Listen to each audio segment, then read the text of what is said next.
Барыңыздарга салам, урматтуу достор. Бүгүнкү чыгарылышыбызды кино жана сүрөт темасына арнайбыз. Сиздер менен Айжамал Амангелди жана түстүү тасма берүүсү. Бишкекте на дальние дали, кыргызча айтканда узак сапар аттуу фото көргөзмөсү өтүп жатат. Бул тууралуу кененирээк кийинки видеодо.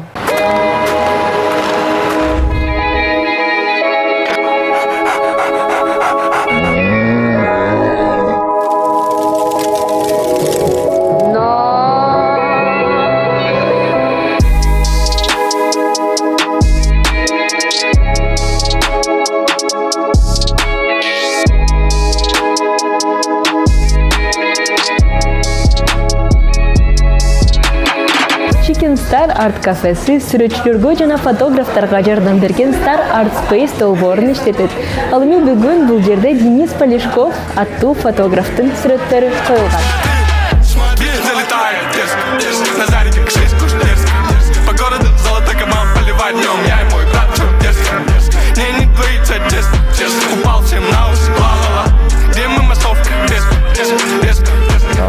Меня зовут Денис. Менин атым Денис. Мен IT компанияларга кызмат кылам. Ремонт жана башка ушул тараптагы кызматтарды аткарам. Занимаюсь ремонтом, обслуживаю компании. Фотограф кесиби бул менин жөн гана хоббим болчу. Профессионалдуу фотоаппарат алгандан кийин жаңыча багытка өсө баштады. На новый уровень вышел после приобретения камеры. Мне предложили. Көргөзмө кылганга сунуш түштү. Көп ойлонбой дароо эле макул болдум. Бул көргөзмөдө менин оюм боюнча эң жакшы 71 сүрөт коюлган. Самые лучшие мои работы, на мой взгляд, были. Это 75 работ здесь представлены. Вот, и вы можете с ними ознакомиться. Вы видели самые прекрасные. Мен бул жерден жашоомдо көрө элек эң сонун сүрөттөрдү көрдүм. Аябай кооз сүрөттөр. Негизи кыргыз жаратылышы аябай кооз келет. Эң көп жаккар сүрөт бул сүрөт болду. Жок, бул сүрөттө кандайдын бир жаныбар, ит окшойт же шакалбы? Кажется, это собака или шакал какой-то. Когда я посмотрела на эту Бул сүрөттү көргөндө дароо эле бала чагымды эстедим. Кичинекей кезимдеги айылдагы чоң апамдын үйүндө өткөргөн күндөрүм. Дайыма эртең менен туруп ушундай кол жуугучтан жуунчумун. Андан кийин бакчадан алма жеп сууга түшүп достор менен ойногон күндөр эске келди. Бул сүрөттү тарткан фотограф аябай таланттуу экен. эмоции, то есть мое детство беззаботное, очень теплое, такое, которое я проводила у бабушки летом, пила компот, ела фрукты, и это очень красивая фотография лично для меня. И фотограф, который сделал эту фотографию, я считаю, что он очень хорошую работу сделал.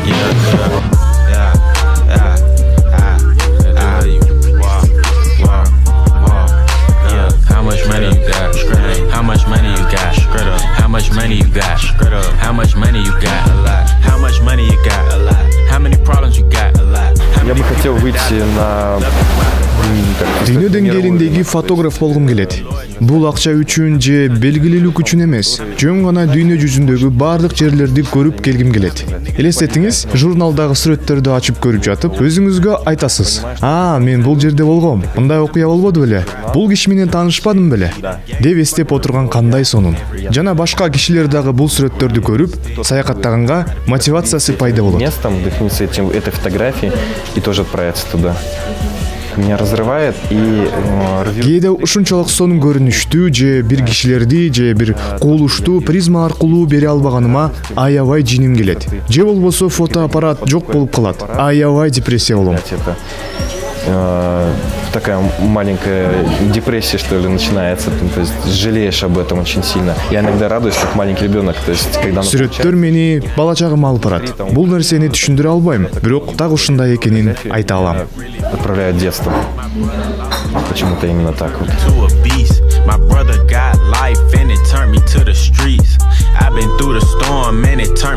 Эгерде сиздер фотограф же болбосо сүрөтчү болсоңуздар, ушундай көргөзмөгө өзүңүздөрдүн сүрөттөрүңүздү жана чыгармаңыздарды койсоңуздар болот. Ал эми бул жерде бир ай бою бир көргөзмө өтөт. Star Art Space сиздерге ушундай мүмкүнчүлүктү түзүп берет. Айжамал Амангелди, Адилет Каиров, ТВ 1 KG.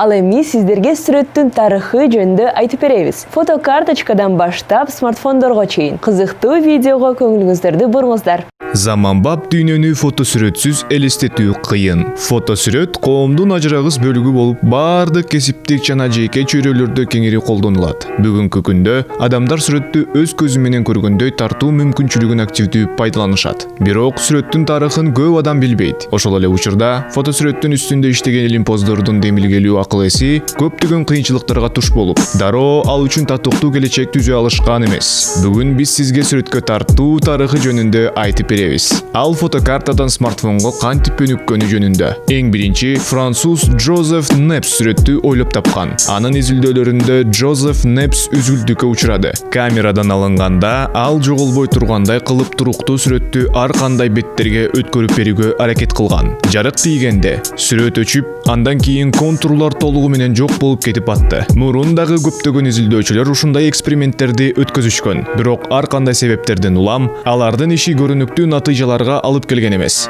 Мындай тажрыйбалар менен алектенген адамдарды бай, көпкөн жана эрке, акчаларын каяка коротууну билишпейт деп эсептешкен. Бирок Нипс оптимизмге толгон. Буга чейин ал бир тууган агасы менен биргеликте бир ийгиликтүү ишти бүтүрүшкөн. Ички күйүүчү кыймылдаткычты жаратышкан. Ал үчүн алар Наполеондон сыйлык алышкан. Бирок кыймылдаткыч кеңири колдонулбагандан кийин жана Нипс жаңы изилдөөлөргө басым жасайт. Бир катар ийгиликсиз аракеттерден кийин Жозеф Нипс так контурду сактап калган сүрөттү ойлоп табат. Битум катманы менен капталган табакта анын устаканасынын терезесинен көрүнүштүү чагылдырылган. 8 саатка чукул жазылып алынган сүрөт 1826 жылы тартылып, бүгүнкү күнгө чейин изилдөө борборунда сакталууда. Бирок сүрөттөр так болуп жаткандыгына карабастан, Нипс өзүнүн технологиясын дагы идеалдуу кылгысы келген. Эксперименттер акча талап кылышат. Ошондуктан бул үчүн ал бир тууган агасы менен бирге бардык байлыгын сарптаган. Андан кийин тагдыр аны француз сүрөтчүсү жана ойлоп табуучусу Луи Дагерге алып келет. Луи Дагер менен Нипстин максаттары окшош болгон. Алар чогуу сүрөт менен алектенип, тажрыйба менен алмашышат. 1833 жылы карыган Нипстин ден соолугу начарлап, ал сүрөттүн расмий ачылышына чейин 6 жыл калганда көз жумат. Ар кандай химиялык заттар менен тажрыйба жүргүзүп, Луи Дагер тажрыйбасын улантып, технологияны жогорку деңгээлге чыгарат. Ошентип 1839 жылы Луис Дагердин сүрөттү ойлоп тапканы бүткүл дүйнөгө белгилүү болду. 1855 жылы окумуштуу Джеймс Максвелл Гейм Гольца Юна теориясына таянып, биринчи түстүү сүрөттү лентасына тарткан. Бөлүнгөн сүрөттөрдүн 3 түсүн жаратып, андан кийин аларды бириктирүү менен Джеймс Максвелл ачык жана түстүү сүрөтүн жаратты. Бирок тилекке каршы ошол жылдары ушундай ыкма кеңири колдонулган эмес. Анткени мындай сүрөткө тартуу технологиясы үчүн керектүү материалдар жеткиликсиз болгон. 19-кылымдын аягында гана илимпоздор Адольф Мит жана анын окуучусу Сергей Прокудин-Горский татаал жарык чыпкаларын колдонуп, белгилүү натыйжаларды өркүндөтө башташты. Алар ошол мезгил үчүн адаттан тыш болгон сүрөттөлүш сапатына жетишти. Кино жана SLR камералары фотосүрөт жаңачылыштын, кинематографтын энеси болот. Бир тууган Люмерлердин эксперименттери, кинофильмдердин дүйнөлүк биринчи көрсөтүлүшү, поездин келиши учурунда жарандардын жарыксыз аудиториясын дүрбөлөңгө түшүрдү. Популярдуу ойлоп табуудан кийин сүрөт тартуунун кереги жок болуп калат деп сүрөтчүлөр коркушкан. Бирок алардын корккону текке кеткен. Эки багыт тең өнүгүп, атаандаштык фотосүрөттүн эң популярдуу учуру башталганда гана пайда болду. 19-кылымдын аягында Kodak компаниясы фотопленкалар үчүн ийкемдүү целлулоидти өндүрүшөт. Өнүгүп жаткан фотодүкөндөр пайда болуп, камераларга электр кубатын берип, сүрөттөрдү басып чыгаруу менен алектенишет. Убакыттын өтүшү менен фотопластинкалар фотопленкага алмаштырылып, сүрөткө тартуунун эски ыкмалары сүйүүчүлөр тарабынан гана колдонула баштайт. Чакан форматтагы фотопленкалардын пайда болушу келечекте биз билген чакан камералардын өндүрүшүн уюштурууга мүмкүнчүлүк берди. Чакан форматтагы камералардын биринчи сериясы 20-кылымдын 10 жылдарында пайда болгон. Ошол эле учурда фотосүрөт, аэросүрөт жана тыңчылыкта активдүү колдонула баштады. 1935 жылы чакан форматтуу камералар үчүн Kodak Chrome аттуу жогорку сапаттагы фотопленка өндүрүлүп баштаган. Ал дүйнө жүзү боюнча сүрөтчүлөрүнүн кеңири таанылышына ээ болот жана узак убакыт бою лидерликти ээлейт. Сүрөттөр искусствода гана эмес, илимде да колдонулушун барган сайын көбөйтүүдө анын жардамы менен уникалдуу астрономиялык кубулуштар активдүү катталат. Астрономдордун жана фотографтардын аракетинин натыйжасында ал Альберт Эйнштейндин салыштырмалуулук теориясы визуалдык ырастоону тапты. Күн тутулганда күндүн тартылуу күчү орун которгон асман телолорунун сүрөтү илимий дүйнөдө жана басма сөздө сенсацияга айланат. Ушул тажрыйбанын аркасында Альберт Эйнштейн күтүлбөгөн жерден бүткүл дүйнөлүк атакка ээ болду. Санарип сүрөт. Компьютердик технологиялар санарип сүрөт тартуу дооруна түрткү берет. 20-жылдын 80-жылдарынын башында эле Sony жана Logitech компанияларынын санарип камералары массалык түрдө чыгарыла баштайт. Биринчи санарип камералар фотографтардын жаңылыктары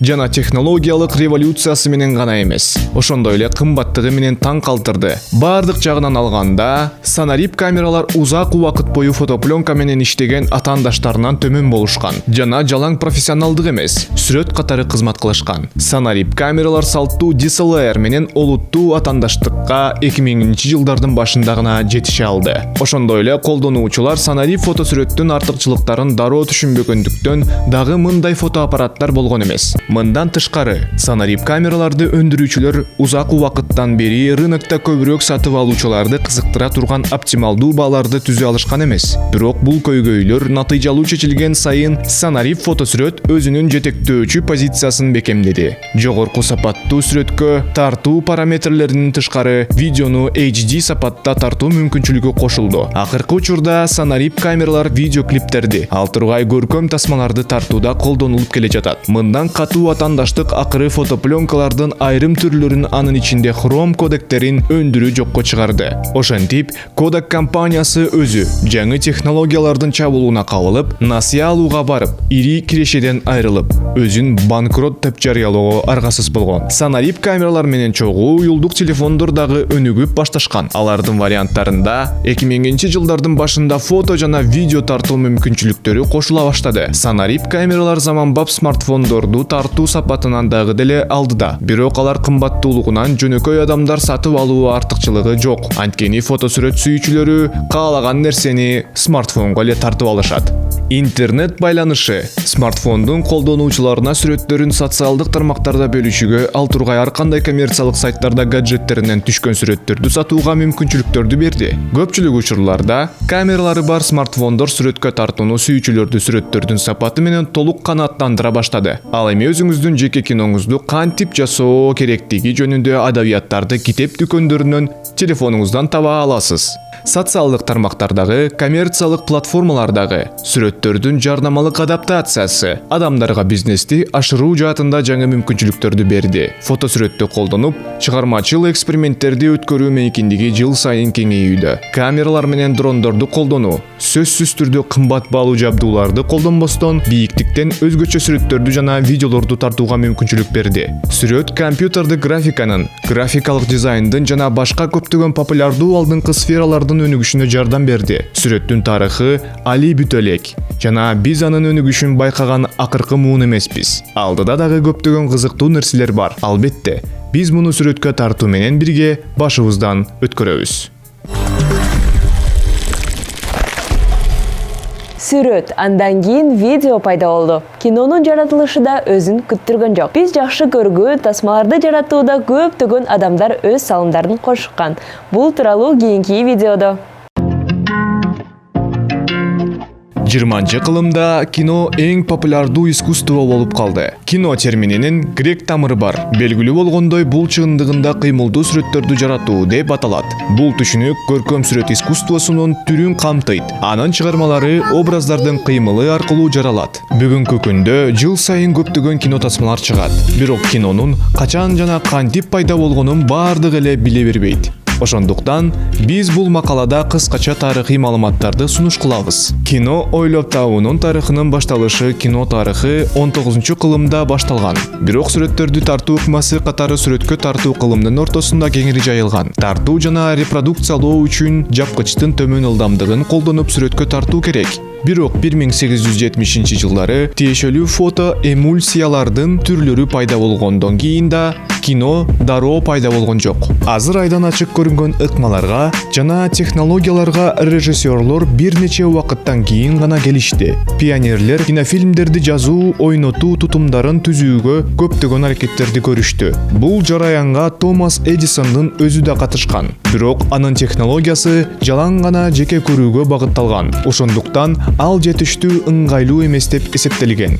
Бул ийгиликтүү натыйжага жетишүүгө мүмкүнчүлүк берген эмес. Люмьер бир туугандар натыйжада дээрлик бүткүл дүйнө жүзү боюнча француздар бир тууган Луи жана Люмьерлер кинону ойлоп табышкан. Алардын технологиясы кыйла ыңгайлуу деп табылып, анын жардамы менен экранда аз эмгек жумшап, кинотасмаларды тартуу жана көбөйтүү мүмкүн болду. Бул алардын ийгилигин алдын ала аныктады. Бир туугандар Люмьердин аппараты кинематограф деп аталган. Алгачкы жолу 1895-жылы кинонун элдик демонстрациясы көрсөтүлүп, ал ойлоп табуучулардын мекени болгон Францияда, Парижде өткөн. Бирок кинонун расмий туулган күнү 1895-жылы 28 декабрда болуп, анда Гранд кафедеги легендарлуу Капучино бульварында биринчи коммерциялык кинотасма болуп өткөн. Сессиянын жүрүшүндө кыска метраждуу фильмдер көрсөтүлүп, максималдуу убакыт 1-2 мүнөттү гана түздү. Биринчи мындай фильм жумушчулардын заводдон чыгышы. Бирок көрсөтүлгөндөрдүн ичинен эң атактуусу белгилүү поезддин келиши тасмасы. Экранда композиция ушунчалык жылып, кинотеатр эмне экендигин азырынча билбеген көрүүчүлөргө поезд залда отурган адамдарга бараткансыйт. Ошондо ал ушунчалык реалдуу көрүнүп, көрүүчүлөргө чоң таасир калтырды. Чындыгында бир туугандар Люмьер кинону ойлоп тапкандан кийин дагы бул кинонун өнүгүшүнүн чыныгы башталышы болгон эмес. Алар технологиянын негизги милдети хрониканы жазып, тарыхты ушундай жол менен кийинки муундарга сактап калуу деп эсептешкен. Кимдир бирөөгө таптакыр кызыктуу нерсе жана кадимки көңүл ачуудан башка эч нерсе жоктой сезилди. Джордж Мелистин киносу бир тууган Люмьерлерден тартылуу жайылгандан көп өтпөй, Джордж Мелис киного кызыга баштаган. Ошол учурда ал француз театрларынын биринде иштеген. Дал ушул Джордж Мелис кинонун бардык мүмкүнчүлүктөрүн жогору баалаган адам болду. Ошентип Мелис сахна менен иштегендер үчүн ресурстарды кеңейтип, биринчи жолу сценарийлердин негизинде ар кандай кинотасмаларды жана техникаларды колдонуп фильмдерди тарта баштады. Ошентип, чындыгында анын кинотасмалары менен көркөм фильмдердин жана анын тарыхынын өз алдынча көркөм өнөр катары өнүгүүсү башталды. Мелистин эң белгилүү жаратышы кинонун классиги деп эсептелген Айга саякат тасмасы. 20-кылымдын биринчи 10 жылдыктарында авторлор акырындык менен убакытты көбөйтүп, сюжеттик жүрүштөргө ар түрдүүлүктү киргизишти. Коомчулуктун киного болгон мамилеси өзгөрүлүп жатты. Анткени алгач ал көңүл ачуу катары гана кабылданып келген. Бирок кийин кино чындыгында искусствонун жалпы таанылган түрлөрүнүн бири болуп калды. 1908-жылга чейин Европада көркөм фильм түшүнүгү пайда болгон. Андан ары өнүгүү 1910-жылга чейин Францияда бардык фильмдердин болжол менен 70% тартылган. Кийин алар муну Германияда, Улуу Британияда жана Америка Кошмо Штаттарында жасай башташты. Эгерде алгач убакыт 15 мүнөттөй гана болгон болсо, кийинчерээк алар 1 саатка созулган кинотасмаларды тарта башташты. Ал эми Гриффиттин Улуттун жаралышы тасмасы 3 саатка созулду. Америкалык кино индустриясы 1920-жылдары түптөлө баштаган. Голливуд тутумунун стандарттарын продюсерлер орнотуп, акырындап директорлорду алдыңкы орундардан сүрүп чыгышты. Ошентип, атайын тандалган сценарийлерди сатып ала башташкан продюсерлер андан кийин алар фильмдерди тартышкан. Ошондой эле алар режиссерлорду тандап чыгарышкан жана алар түздөн-түз эмгектен тышкары атактуулардын арасынан актерлорду тандоо менен алектенишкен.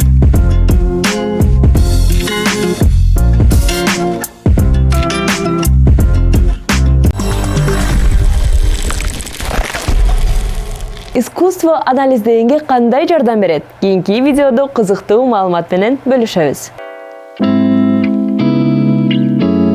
Искусствонун практикалык колдонулушу жок.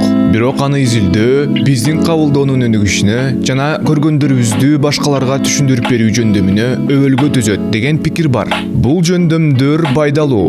Алар адамдардын өмүрүн сактап калууга жардам берет. Дарыгерлер, медайымдар жана укук коргоо органдары сүрөттөрдү, скульптураларды жана фотосүрөттөрдү колдонуп, тергөө жана өзгөчө кырдаалдар учурунда маанилүү болгон визуалдык курчтугу жана баарлашуу көндүмдөрүн өөрчүтө алышат. Кандайдыр бир жаракатты дарылап жатасызбы? Же кылмыш болгон жерде тергөө жүргүзүп жатасызбы? Же ушул окуялардын бирин кесиптешиңизге сүрөттөп берсеңиз, көркөм өнөр ошол жөндөмдөрдү өркүндөтүүгө жардам берет. Өзүңүздү тажрыйбалуу полиция кызматкери же кесибине берилген дарыгер деп элестетип көрүңүз. Музейде экениңизди дагы элестетип көрүңүз. Жана Рене Магриттин 1938 жылы тартылган Убакыт тешилген сүрөтүнө көңүлүңүздү буруңуз. Анализди таап кылган сырдуу жана татаал интерьерди көрө аласыз. Бейтаптын белгилерин же кылмыш болгон жерди анализдөөдөн айырмаланат. Очоктон кайдан жайдан багыт алган миниатюралык поезд пайда болот. Жана локомотивдин түтүнү очоктон көрүнбөйт. Ал өрттөн чыккан сыяктуу. Оттун ичинде 2 канделябр жана 1 саат үйүлүп жатат. Бош бөлмөнү чагылдырылган жана анын алдында жарым-жартылай гана нерселерди чагылдырылган чоң күзгү. Кыймылдаган поездди курчап турган объектилердин жакындыгы көптөгөн суроолорду жаратат. Аларга ачык жооптор жоктой сезилет. Сүрөттү туура мүнөздөдүмбү? Же айрым нерселерди байкабай калдымбы? Ал анчалык деле маанилүү эмес. Сүрөттө дагы бир нерсени көрүп жатасыңбы? Бирок экөөбүз тең тажрыйбалуу милиция кызматкерлери болсок, кандай болмок эле? Мен сизди жардамга чакырам. Сиз келип 2 ниндзя банктан бир нерсени урдагандыгын көрдүңүз. Чындыгында алар алтоо экендигин түшүнөсүз. Көркөм буюмдуу кылдаттык менен изилдөө, байкалган элементтерди анализдөө, кыскача түшүндүрмөлөрдү берүү жана ачыктан ачык карама-каршылыктар жөнүндө суроолорду түзүү мүмкүнчүлүгүн өөрчүтөт. Бул учурда тааныш эмес чөйрөнүн детальдарын изилдөө бул көркөм чыгарма жана байкалган карама-каршылыкты так жеткирүү рентгенди изилдегендер үчүн да, шектүүлөрдү суракка алгандар үчүн да өтө маанилүү чеберчилик. Келгиле, ушул сүрөттү суракка алалы. Ооба, Магрит, сен тарткан сүрөт анчалык деле чоң эмес. Бирок эмне үчүн релистер жок? Эмне үчүн очокто от жок? Шамдар кайда кетти? Эмне үчүн очокто поезддин туннели жок? Ал жөн гана дубалды аралап өтүп, саат болжол менен 4-төн 1 саатка чейин көрсөтөт. Бирок терезеден бир бурчунан кирген жарык убакыт түшкө жакын экенин далилдейт. Бул эмне жөнүндө сүрөт? Дал ушул учурда сен менин ишенимдүү өнөктөшүм мени токтотосуң. Мен кетем. Сен Магритке бир чынык кофе берип, суракты улантасың. Сүрөт сотто өзүн коргой алабы же жокпу? Күбөлөр кырдаалды кененирээк жана так сүрөттөп, көргөн-көрбөгөндөрүн айтып бере алышат. Бул медицинада өзгөчө маанилүү. Эгерде оору 3 симптом менен аныкталса, ал эми пациентте экөө гана болсо, анда медициналык адис 3 симптомдун жоктугун ачык көрсөтүшү керек. Ушуну менен оорулуунун ушул ооруга чалдыгышы же келбеши мүмкүн экендигин көрсөтөт. Белгилүү бир деталь же жүрүм-турумдун жоктугу өтө маанилүү. Искусство ар кандай чөйрөдөгү адистерге натыйжалуу суроолорду берүү менен гана чектелбестен, андан да маанилүүсү турмуштагы кыйын кырдаалды башкача, жаңы бурчтан талдөөгө үйрөтөт. Акырында татаал маселелерди чечүү, детальдарга катуу көңүл буруу, артка кадам таштап, көйгөйдү башкача көрүүдө жардам берет. Биз өзгөчө кырдаалдарга жооп берүүчүлөрдүн жок дегенде искусство тарыхчысынын деңгээлинде аналитикалык көндүмдөргө ээ болушун каалайбыз. Искусство бизди изилдөөгө үйрөтөт жана бул жашоодогу эң керектүү өнөр.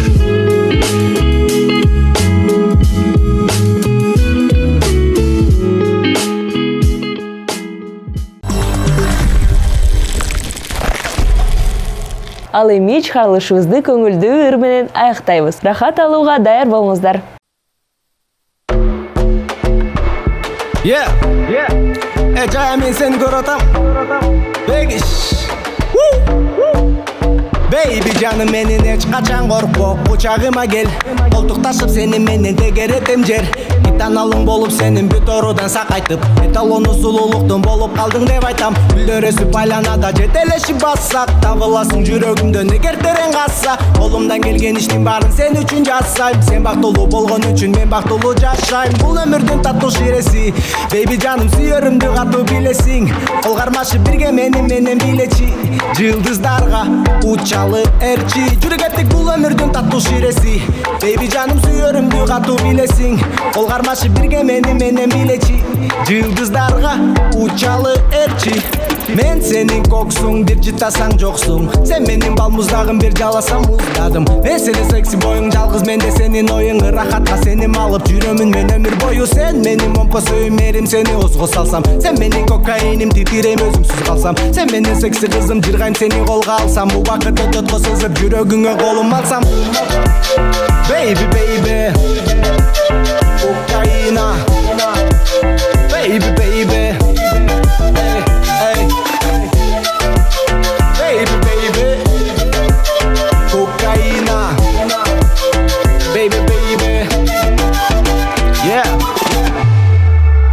Baby canım menin esте dayım, ananayın. Özüң менен бир болгондо жан дүйнөм байыйт. Эгер алың кетип калса Red Bull'уң болуп берейин. Себеби жок мезгил сайын кооз гүлдөрдү терейин. Бүт барын арнайм, ишенип жүр ардайым. Жетелешип жүрөлүчү бирибизден калбай. Baby жаным сүйлөгөнүң таттуу ширин балдай. Жылдыздардын арасынан жарыкайды тандайм. Бул өмүрдүн таттуу ширеси. Baby жаным сүйөрүмдү катуу билесиң. Кол кармашып бирге мени менен билечи. Жылдыздарга учалы эрчи. Жүрө кеттик бул өмүрдүн таттуу ширеси. Baby жаным сүйөрүмдү катуу билесиң. Кол кармашып бирге мени менен билечи. Жылдыздарга учалы эрчи. Мен сенин коксуң, бир жытасаң жоксуң. Сен менин бал муздагым, бир жаласам муздадым. Мен сенин секси боюң, жалгыз менде сенин оюң. Рахатка сени алып жүрөмүн мен өмүр бою. Сен менин момпо сүймерим, сени озго салсам. Сен менин кокаиним, титирейм өзүңсүз калсам. Сен менин секси кызым, жыргайм сени колго алсам. Бул убакыт өтөткө сызып, жүрөгүңө колум алсам. Baby, baby, kokaina. Baby, baby, hey, hey, hey. Baby, baby, kokaina. Baby, baby. Men senin koksuң, bir жытасаң жоксуң. Сен менин бал муздагым, бир жаласам муздадым. Мен сенин секси боюң, жалгыз менде сенин оюң. Рахатка сени алып жүрөмүн мен өмүр бою. Сен менин момпо сүймерим, сени озго салсам. Сен менин кокаиним, титирейм өзүңсүз калсам. Сен менин секси кызым, жыргайм сени колго алсам. Бул убакыт өтөткө созуп, жүрөгүңө колум алсам. Baby, baby, kokaina. Baby, baby, hey, hey, hey. Baby, baby, kokaina. Baby, baby, hey, hey, hey.